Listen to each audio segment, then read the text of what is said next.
नमस्कार, PSP किचनमध्ये आपलं स्वागत आहे। तर मी आज उपवासाची आलू टिक्की बनवणार आहे। तर एक बटाटा घेतलेला आहे, तर खिसून घ्यायचा आहे। तर उकडून बटाटा घेतलेला आहे मी।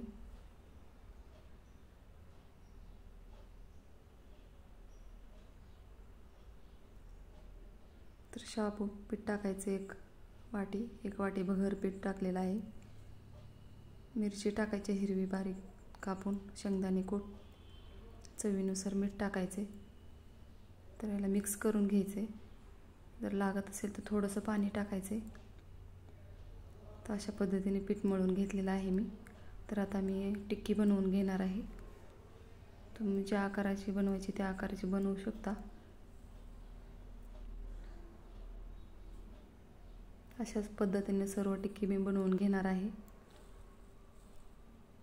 तयार झालेले आहे। तर आता याला तळून घ्यायचे। तर मी कमी तेलामध्ये तळून घेणार आहे।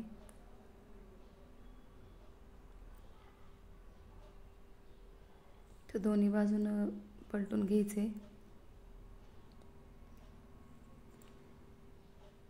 एकदम छान असा रंग आलेला आहे। तर 2 मिरच्या तळून घ्यायच्या त्याच्यामध्ये। तयार झालेली आहे आलू टिक्की। तर एक तुम्हाला फोडून दाखवणार आहे।